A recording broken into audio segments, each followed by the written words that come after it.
Lotus news కి స్వాగతం. నేను మీ అప్పల కామేష్. అనకాపల్లిలో Bharatiya Janata party, Telugudesam party, Janasena party ఆధ్వర్యంలో జరిగిన పద్మశాలి దేవాంగ చేనేత సమాజ ఆత్మీయ సర్వసభ్య సమావేశానికి ముఖ్య అతిథులుగా ఉమ్మడి కూటమి అభ్యర్థి, అనకాపల్లి పార్లమెంటు ఉమ్మడి అభ్యర్థి అయినటువంటి సీఎం రమేష్, అనకాపల్లి శాసనసభ ఉమ్మడి అభ్యర్థి మాజీ మంత్రి కొనతాల రామకృష్ణ హాజరయ్యారు. ఈ సందర్భంగా భారతీయ జనతా పార్టీ అభ్యర్థి సీఎం రమేష్ మాట్లాడుతూ రానున్న లోక్సభ, శాసనసభ స్థానాల్లో ఉమ్మడి కూటమి అభ్యర్థులు గెలిపించాలని కోరారు. రాష్ట్రంలో పద్మశాలీలు ఎదుర్కొంటున్న సమస్యలను పరిష్కరిస్తామని హామీ ఇచ్చారు. పోలవరం రాజధాని నిర్మాణం, విశాఖ ఉక్కు కర్మాగారం ఎదుర్కొంటున్న సమస్యలు, రైల్వే జోన్ వంటి సమస్యల పరిష్కారానికి కూటమి అభ్యర్థుల గెలుపు ముఖ్యమని ఆయన తెలియజేశారు. కొనతాల రామకృష్ణ మాట్లాడుతూ కేంద్రంలో నరేంద్ర మోడీ ప్రభుత్వం మరలా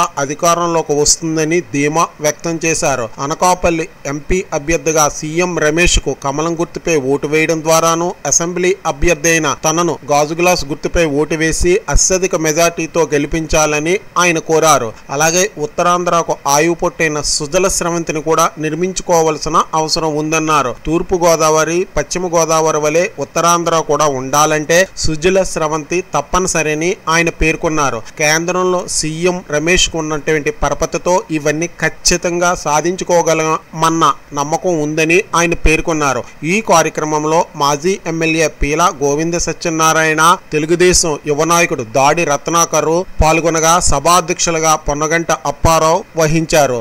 ఈ కార్యక్రమంలో పప్పు రాజారావు, రామకృష్ణ, గోపాలరావు, ముప్పన లింగేశ్వరరావు, దొడ్డి ఈశ్వరరావు, తిప్పాన అప్పారావు, సూర్యనారాయణ, వెంకటలక్ష్మి, కోడి అపారావు, అండ్ర ప్రసాద్ తదితరులు భారీ ఎత్తున పాల్గొన్నారు.